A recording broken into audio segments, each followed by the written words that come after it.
Olá, bom dia a todos. Antes de mais, muito obrigada à Maria e à Isabel por este convite. E aqui à parte, antes de começarmos, portanto, nós há umas semanas fomos tomar um pequeno almoço, todas juntas. Nós não nos conhecíamos. Exato. Antes. Exatamente. Sim, sim. E então, estávamos a apresentar e dizia a Dulce que já estava há mais de 20 anos na banca. E depois dizia à Cátia que já estava há 20 anos na área da cosmética e eu a pensar com os meus botões, eu nem quase há 20 anos que nasci e, portanto, tenho a certeza que vai ser um diálogo muito intergeracional nesse aspecto. E pronto, passando aqui este ponto, esta introdução à frente, de facto é uma honra voltar aqui à escola onde me licenciei. Bem, não foi bem aqui, mas foi nesta escola.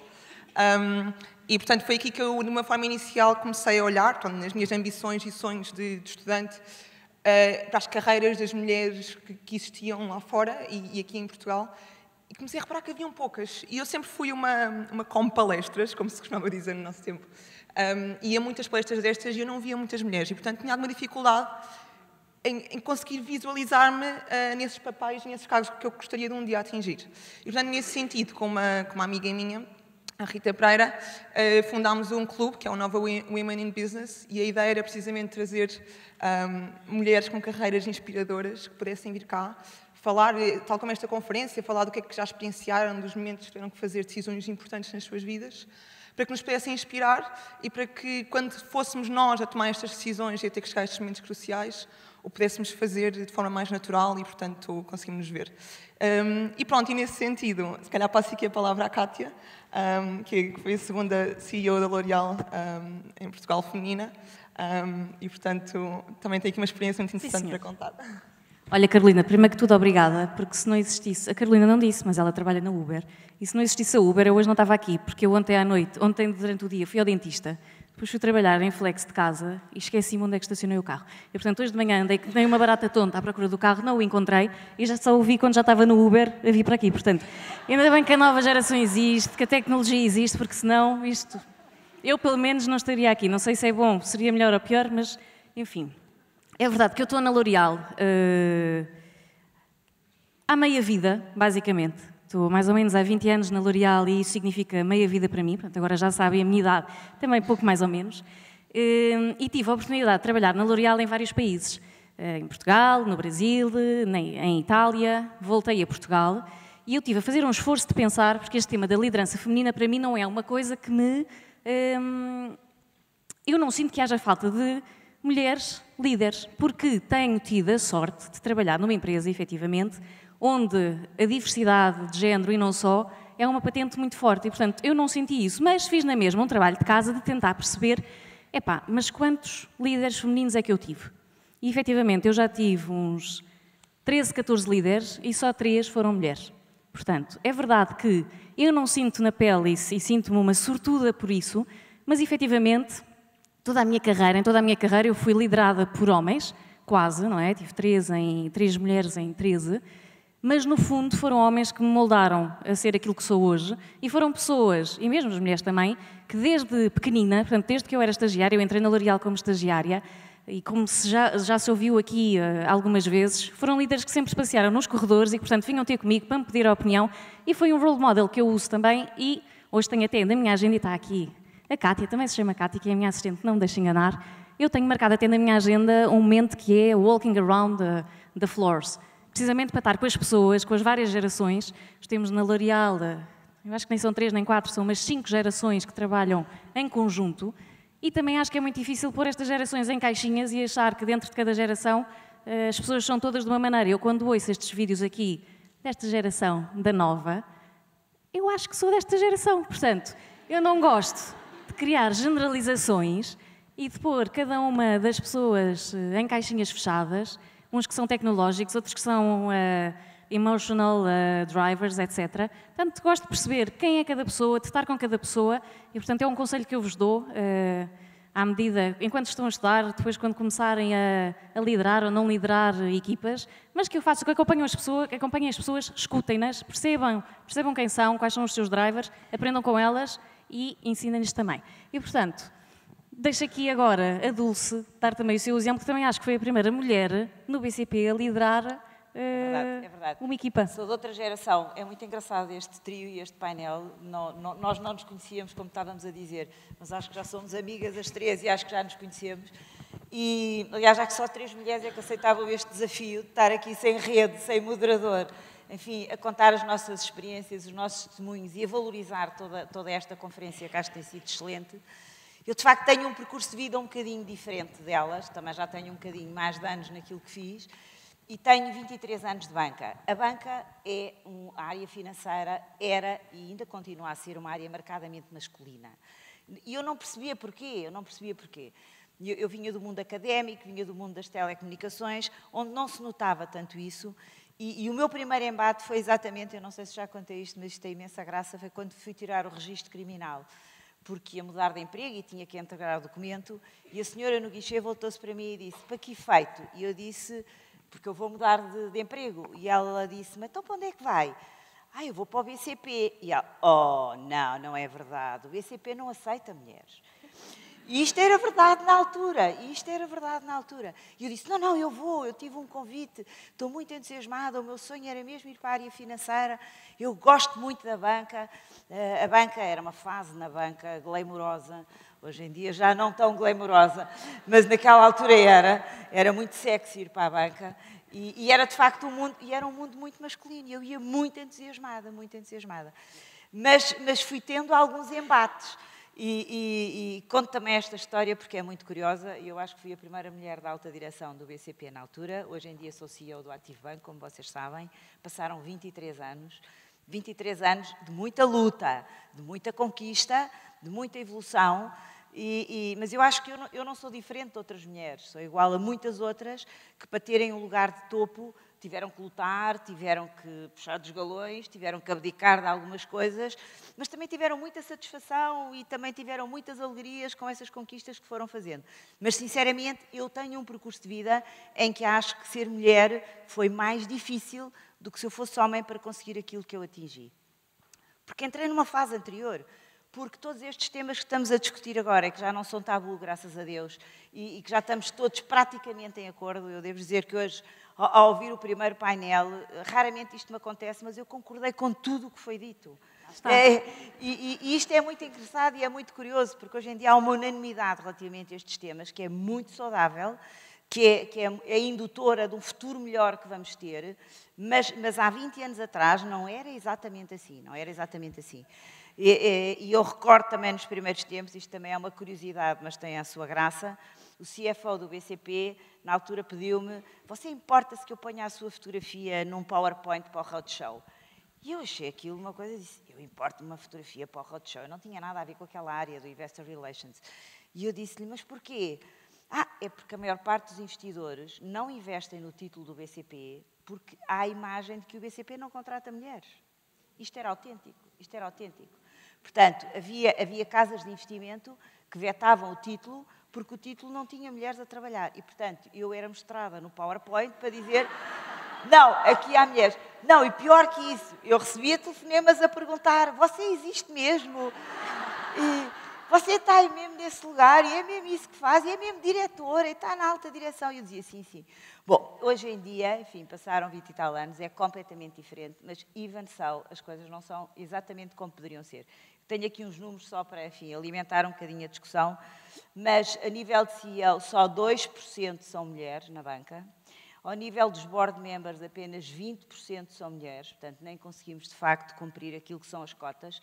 E eu também, inicialmente, não era a favor de cotas, mas hoje em dia sou. Acho que é um mal necessário, porque se for por aí que as mulheres têm que se afirmar, eu também estou nessa onda, porque acho que, de facto, é do equilíbrio, é da diversidade, é de haver mulheres, homens, diferentes países, diferentes cores, diferentes culturas, que as organizações melhor avançam, mais avançam e melhores resultados têm.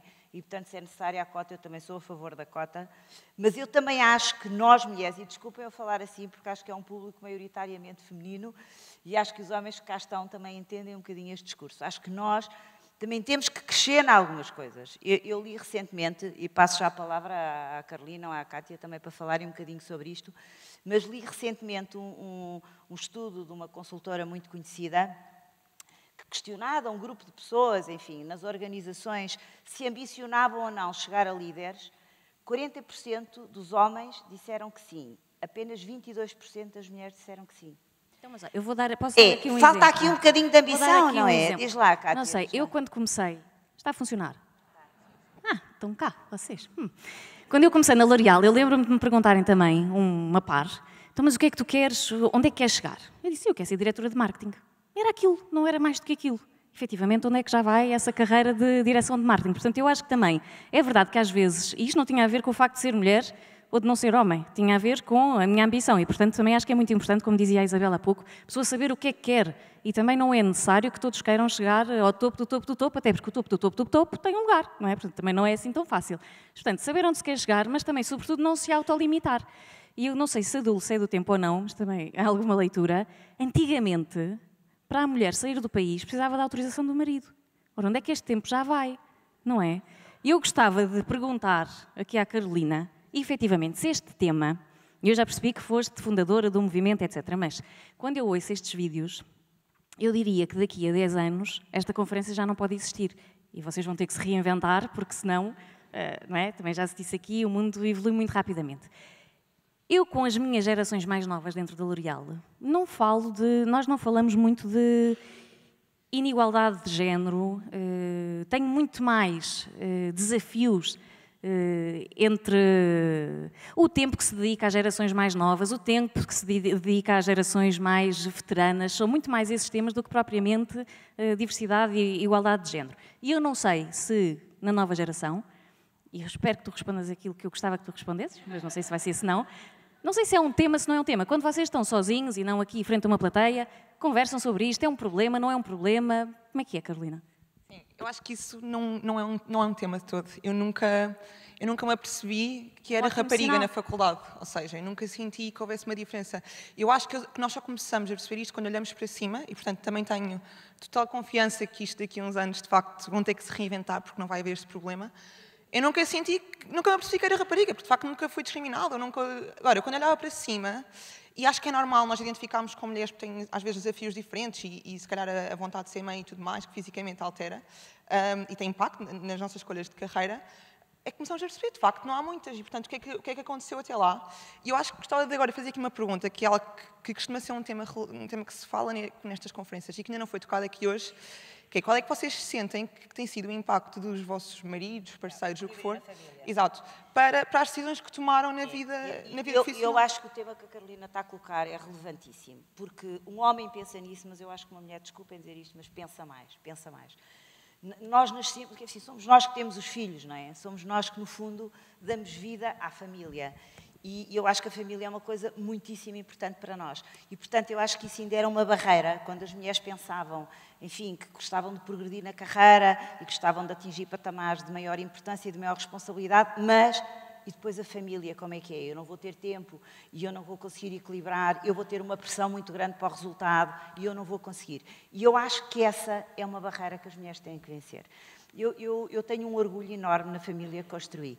Tenho 2 filhos, já tenho uma neta, bebê, portanto uma alegria enorme. Mulher, que enfim, foi uma felicidade também grande. E queria-vos dizer que houve momentos na minha vida muito difíceis.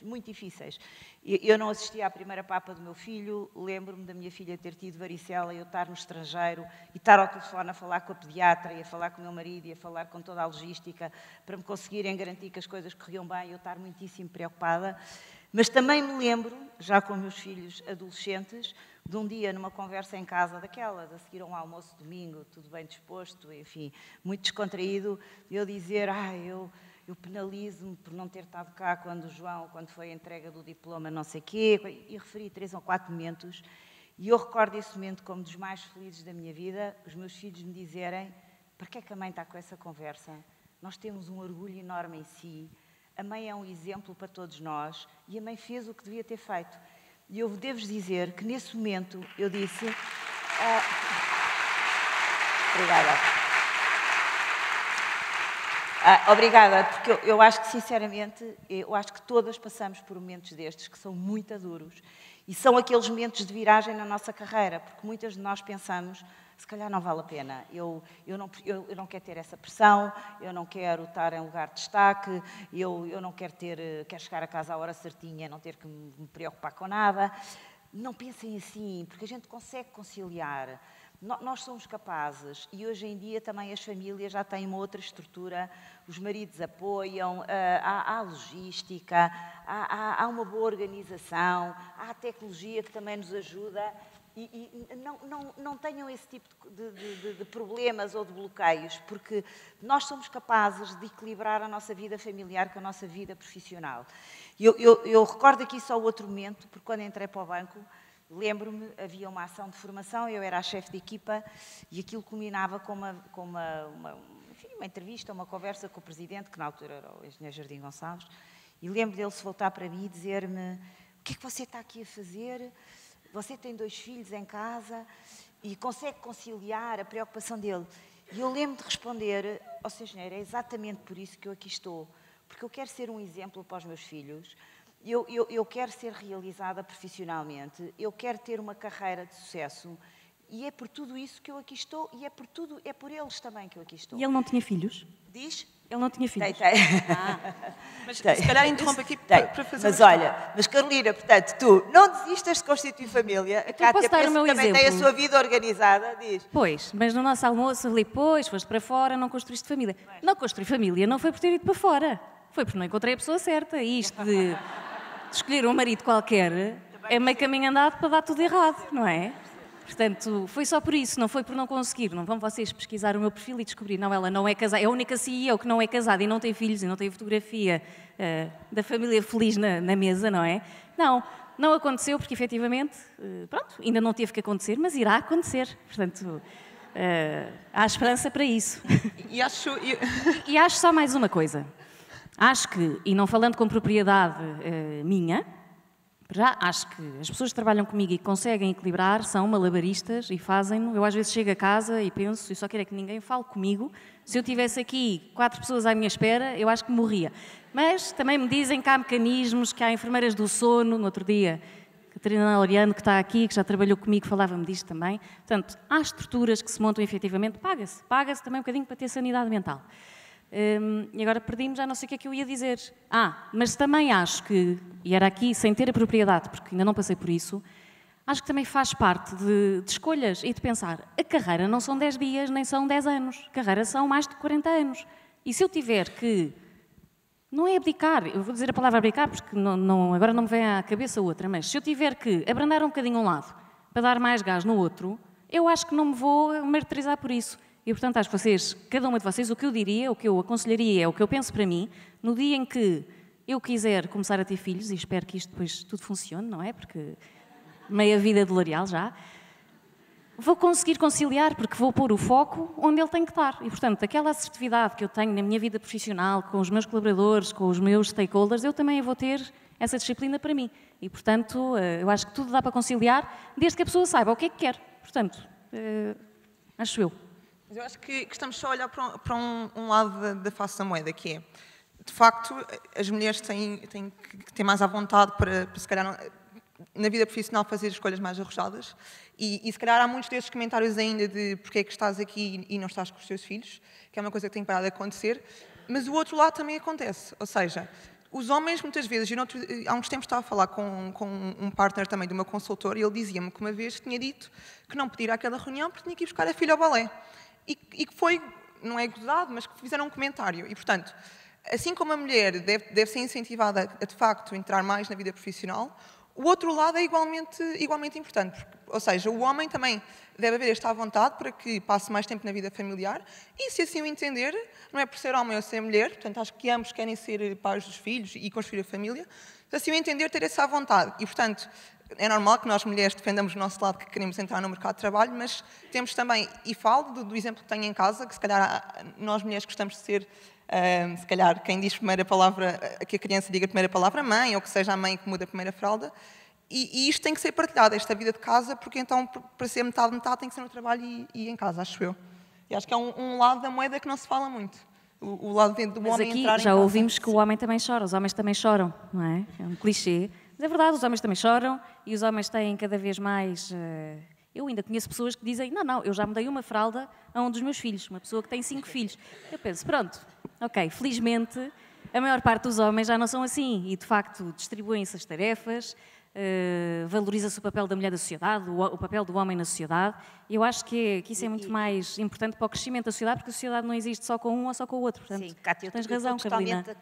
Cátia e Carolina, perdão, estou totalmente de acordo. E acho que até esse tema traz aqui outra discussão também para conversarmos aqui em conjunto, que é o tema de o que é que as mulheres podem aportar à gestão. O tema da parte mais, que toda a gente, as mulheres são mais emocionais, deitam a sua lagrimeta e tal. Acabámos de ouvir, e eu adorei também no primeiro painel, o Daniel Traça dizer que, enfim, hoje em dia não há programa nenhum, conferência nenhuma, onde a gente não se fala de blockchain, inteligência artificial, robotização, enfim, todos nós nas nossas empresas estamos a fazer essa tal transformação digital e a acomodação desta nova tecnologia, e isso é fundamental e ganhamos novos skills. Mas também é verdade, e o Daniel disse-o aqui, que a inteligência emocional nunca ganhou tanto peso na gestão como hoje em dia. E isso é verdade, quer dizer, não se pode gerir nem mobilizar uma equipa, nem atingir objetivos, nem cumprir os orçamentos, sem de facto termos uma carga emocional forte em tudo isso. A arte de motivar, a arte de extrair talento das pessoas, a arte de conseguir atingir os objetivos, faz-se muito com a inteligência emocional.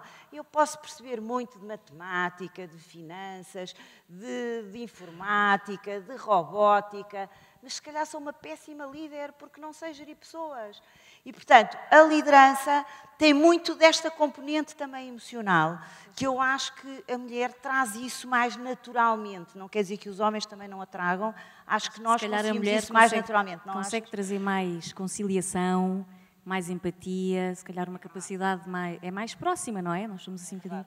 Sem generalizar, mas acho que globalmente, provavelmente, conseguimos... Um dos miúdos que aqui falou, um miúdo, desculpem, não sei a idade deles, mas parecem miúdos ainda, mas um dos jovens que aqui falou nos testemunhos que deu eu tomei nota porque achei imensa graça, perguntaram-lhe o que era um bom líder, o que era para ele um bom líder, ou como é que se afirmava a liderança, e ele disse 3 coisas fantásticas que se calhar não nos ocorriam, que é um líder que tem paixão, um líder que sabe comunicar e um líder que cria empatia.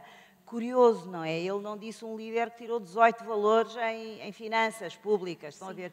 Portanto, é muito engraçado ver que, de facto, aquilo que hoje é apreciado na liderança, aquilo que hoje, de facto, faz mobilizar as equipas, faz chegar aos resultados, são coisas um bocadinho diferentes daquilo que nós achávamos que era preciso, não é? Sim. Dito isto, temos que ser tecnicamente bem suportados, temos que perceber das coisas. Há bocadinho sim, acho que mas era... se calhar eu vou discordar desse comentário que eu acho que tu ias fazer sobre uma pessoa que estava ali sentada, que dizia que nós temos que saber fazer tudo porque temos que conseguir ensinar. Eu discordo. Eu gosto de estar rodeada de pessoas que cada um sabe fazer tudo das suas coisas melhor que eu, e só assim é que a coisa vai funcionar. E eu estou cá para orquestrar e para tirar o melhor de cada um deles, para os motivar, para perceber onde é que estão os problemas, mas jamais vou ser melhor do que cada um nas suas coisas, porque senão não estou a fazer um bom trabalho de recrutamento, de criação de uma equipa verdadeiramente vencedora. Mas é só a minha opinião. Eu percebo, Cátia. Não, eu por acaso estava a referir ao que tinha dito a Vera, da EDP, que achei que eu também partilho essa reflexão, que muitas vezes o líder tem que ir lá abaixo também, tem que descer, tem que conhecer as equipas, tem que perceber os problemas do dia-a-dia, percebes? Tem que partilhar, e também partilhar esse tipo de decisão é importante, que às vezes andamos só nos fóruns das grandes decisões, das estratégias, do discutir a grande decisão, e eu acho que é importante também que um líder se afirme no conhecimento das suas equipas e do seu trabalho. Aliás, isso também é uma coisa muito curiosa, o governance das organizações mudou muito nos últimos anos, e está em mudança também. Também há uma transformação no governance. E uma coisa curiosa que se verifica, que eu acho também é muito saudável, é o achatamento daquilo que nós chamávamos de organigramas, não é? Olhar para um organigrama, por exemplo, enfim, aquilo que eu conheço melhor de um banco, enfim, há 20 anos, e olhar agora, enfim, eu tenho o orgulho de estar num banco que é um banco moderno, que é um banco voltado para a frente, que é um banco que tem uma pequena equipa a fazer um grande projeto e que, de facto, tem um governance muito achatado. Quer dizer, eu praticamente todos os dias falo, não diria com todas as pessoas, mas falo com muita gente, e eles estão ao pé de mim. e eu consigo falar diretamente com a pessoa que está a atender o cliente, como aquele que está a resolver o problema informático, como aquele que está a preparar a campanha, como o outro que está a fazer o orçamento e como eu, se calhar, que estou a decidir num board aquilo que vai ser o plano estratégico dos 5 anos. E isto é algo que as organizações nos últimos anos também foram fazendo e que eu acho que é bem feito. As organizações muito verticalizadas são organizações muito vincadas na relação hierárquica e hoje em dia também há estudos nesse sentido, são menos indutoras de valor acrescentado.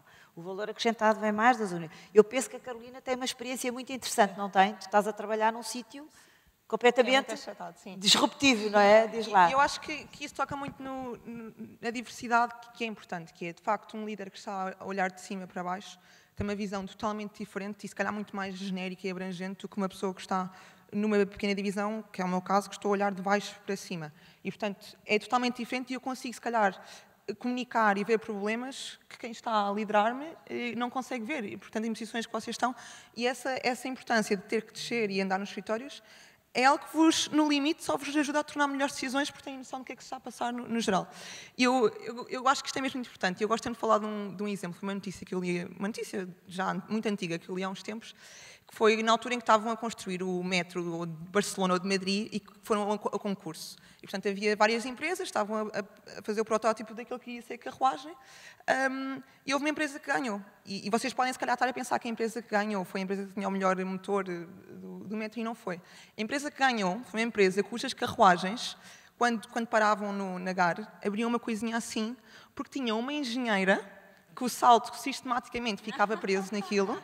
E, portanto, isto é só um exemplo e existem milhares, e vocês, certeza, que já tiveram muitos destes, e também era bom partilharem, porque isto acontece. E então, essa pessoa que sentiu isso, deu esse valor acrescentado altíssimo, que permitiu que ganhassem o concurso de um metro de uma cidade bastante grande, e que permite pensarem, se calhar, em cadeiras de rodas de pessoas deficientes que também precisavam da rampinha, e é um pequeno input que não se consegue ter de outra forma. E, portanto, acho que isto é super valioso e é só mais um exemplo de porque é que a diversidade é importantíssima, tanto vir de cima como de baixo, como diferentes grupos de diferentes sexos ou diferentes faixas etnicias e tudo mais. Portanto, isto é mesmo importante.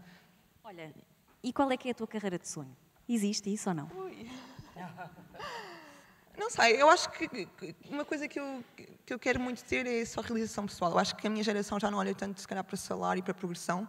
Temos imensa confiança que a coisa se vai orientar e que eu tenho noção. Eu digo ao meu avô que, se calhar, não vou estar na mesma empresa durante mais do que 5 anos e ele fica um bocado assustado, do estilo, não, tens de estar pelo menos 20 ou, se calhar, na mesma o resto da vida toda. E, portanto, eu acho que nós ligamos muito a sentir que aquilo que eu estou a fazer que está a ter impacto e que estou a acrescentar valor.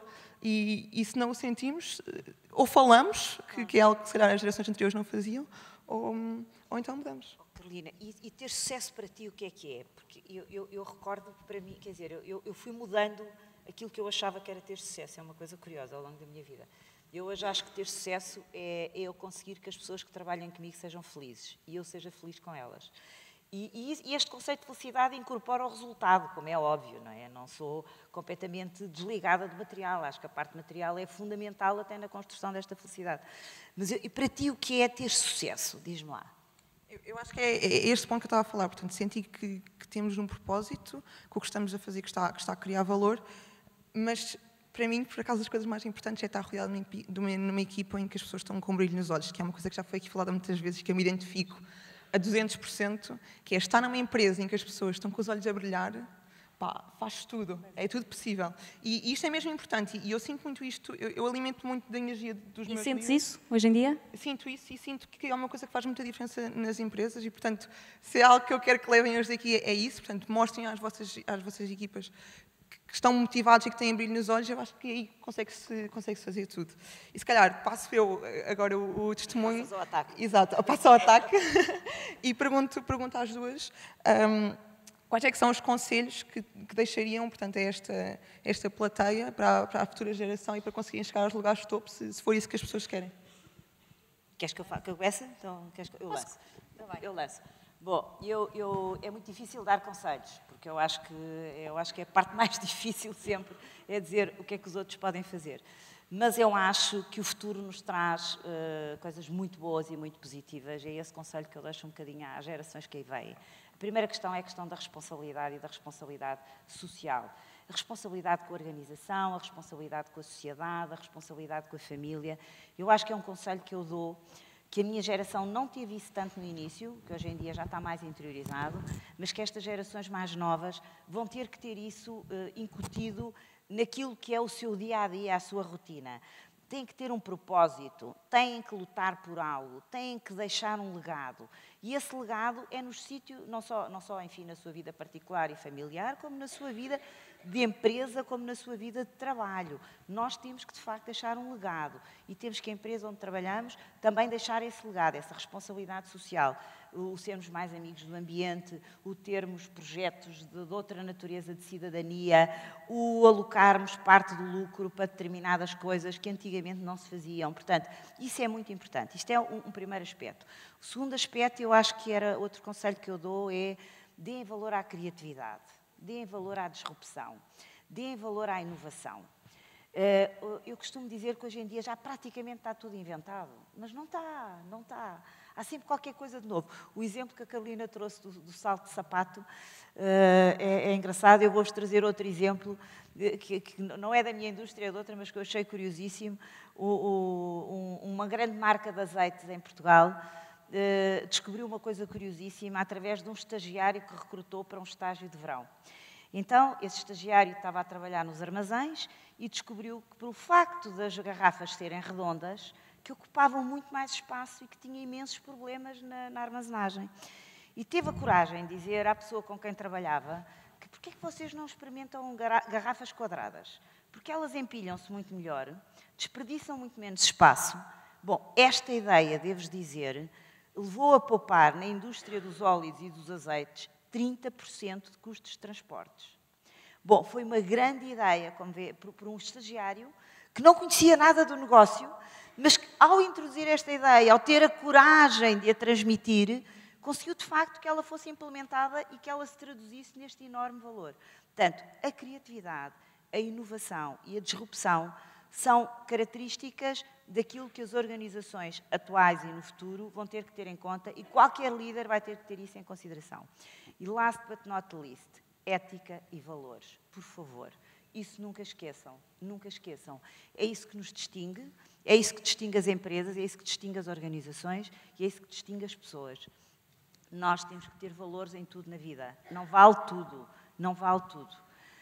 Vale aquilo que tem valor. E cada um de nós tem que definir os nossos valores, temos que saber definir os nossos valores também para as organizações onde estamos a trabalhar, temos que lutar por eles, temos que ter um código de ética. Portanto, eu acho que estes 3 conselhos são 3 bons conselhos para terem sucesso, para que também do ponto de vista da diversidade e do género as coisas sejam mais equilibradas, porque sinceramente acho que as mulheres nestas 3 componentes são perfis fortíssimos e acho que vamos com certeza construir um mundo melhor. Não sei, Cátia, o que é que tu queres também dar? Não vou acrescentar a tudo o que tu já disseste. Vou, se calhar, e vou falar para os homens e para as mulheres, neste caso. Que homens é que há aqui? Levantem lá os braços. São poucos. São 10. 10 homens. Obrigada por terem vindo. São corajosos. Eu vou só, se calhar, vou falar sobre o mundo está a mudar a uma velocidade que é absolutamente vertiginosa.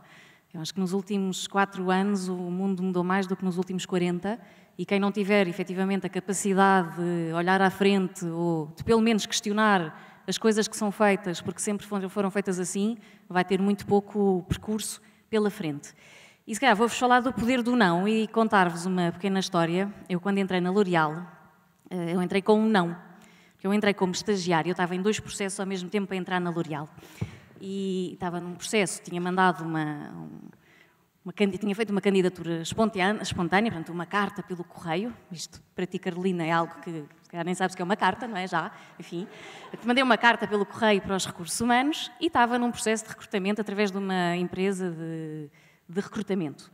E estava a fazer as dinâmicas de grupo com a empresa de recrutamento e fui a uma entrevista simples, muito eficaz, com a pessoa responsável pelos recursos humanos da L'Oréal na altura e o gestor de produto com quem eu ia trabalhar. E, efetivamente, fui escolhida neste processo. E, portanto, nesta altura disseram, pronto, queremos trabalhar contigo, podes começar daqui a uma semana, por exemplo, tens é que telefonar para a outra agência para dizer que vais bloquear o processo porque já estás dentro da empresa. Muito bem, como podem imaginar, fiquei super feliz, contei à família, aos meus amigos, etc. E no primeiro dia de L'Oréal, estava eu e mais 2 pessoas tinham sido recrutadas através deste processo de recrutamento para trainee, e eu era a estagiária, e disseram-me, olha, Cátia, queremos te dizer que os estagiários não ficam na L'Oréal. E, portanto, eu iniciei assim com um não.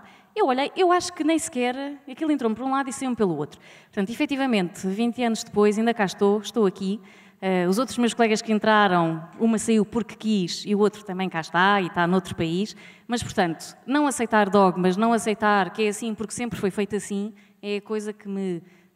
um bocadinho um mote de vida, e tenho aqui várias pessoas que são da minha equipa e que não me deixariam mentir quando me vêm mostrar uma coisa e que me dizem, não, Cátia, isto tem que estar assim, está assim, então mas porquê? Então porquê é assim? Então mas vamos experimentar assim. E vamos conseguindo. Portanto, questionem, o mundo não vos permite estar parados, a mudança é a única constante da vida, atirem para a lua e no limite vão cair bem aconchegados lá em cima, nas estrelas, por exemplo, e portanto, boa sorte para todos, homens e mulheres. Obrigada à executiva por nos ter convidado e por nos ter apresentado, porque acho que ficamos mais ricas depois de nos termos conhecido. E agora, pergunto-te a ti, Carolina, a mesma coisa. Acho que não tenho experiência para dar um conselho, mas eu aprendo muito. Já aprendi contigo, já aprendi com a Dulce e aprendo todos os dias nas tais passeios de corredor, nos Coffee Connect, nos Coffee Exchange que faço com as equipas, aprende-se com todos os lados. Vocês têm uma capacidade de adaptabilidade, de flexibilidade, de rapidez, de technology driven, que nós não temos. Nós temos muito mais o lado emotional driven, se calhar, inteligência emocional, conseguimos fazer-vos mentoria, mas vocês ensinam-nos muito. Portanto, eu acho que deves dar também o teu testemunho, porque nós vamos aprender alguma coisa com isso. Sim. Eu acho que um modo pelo qual eu me guio muito é aquele I will never settle, e acho que é um bocado isso que eu noto quando se calhar olho para carreiras e vejo mesmo na minha família, mãe, tias, etc., que nós mulheres pensamos muito a longo prazo. Eu acho que é necessário vou até ao momento em que eu tiver que desistir e que sentir que de facto já não faz sentido e que tiver que recusar. E portanto o que eu queria pedir era que quando eu e a Rita criámos o clube, era na esperança que conseguíssemos trazer a esta faculdade mais mulheres com carreiras incríveis, e aqui há imensas mulheres que têm carreiras incríveis, portanto continuem, porque vocês vão ser o exemplo para mim e para a futura geração, e acho que ninguém tem aqui noção do impacto que só as vossas carreiras e o percurso que vão fazer poderão ter, porque este fator tecnológico é verdade. Eu, quando estou a pensar na minha carreira, eu faço isso no LinkedIn, e eu estou a ver onde é que eu quero chegar e qual é que foi o percurso que vocês tiveram. Portanto, é algo que vocês, calhar, nem sequer têm noção das pessoas que vão ver o vosso LinkedIn e que ficam inspiradas, e, portanto, don't settle, e pronto, acho que é isso. Posso só acrescentar uma coisa? Sim. Não tem a ver com aqui, mas tem a ver com liderança feminina. Foi aqui dito, tenho que dizer isto, porque foi mentira, foi aqui dito há um ano atrás, pelo Philippe Bouton, que basicamente trabalha para a L'Oréal também, tem como cliente a L'Oréal, e contava aqui à pessoa com quem ele estava a fazer a conversa, vê lá tu que fui à L'Oréal e na L'Oréal são só mulheres. Não há homens na L'Oréal. É mentira. Portanto, a L'Oréal tem 60% de mulheres e a L'Oréal precisa, é verdade, também de recrutar homens. Portanto, aqui há 10. Se houver algum homem que queira experimentar o mundo da beleza, também pode. É uma empresa extraordinária. E se houver alguma mulher que quer também ter uma experiência no mundo da beleza, portanto, também já sabe que há aqui uma empresa fantástica onde podem trabalhar. Mas queria só dizer que não é verdade que na L'Oréal só há mulheres. Há muitos homens em cargos de direção, em cargos sem ser de direção, e a equidade nos cargos de direção é muito forte do ponto de vista de género. Portanto, só uma nota de correção. Só uma última palavra de agradecimento à executiva e à Nova, que nos acolheu tão bem, por uma iniciativa fantástica como esta. Eu estou ali a ver que é a terceira. Espero que venham muitas a seguir conferências deste tipo e que no dia em que nós tivermos uma conferência sobre liderança, sem ter que dizer liderança no feminino, verdadeiramente este tema já não existe. E eu acho que é esse momento que todos ambicionamos. Muito obrigada.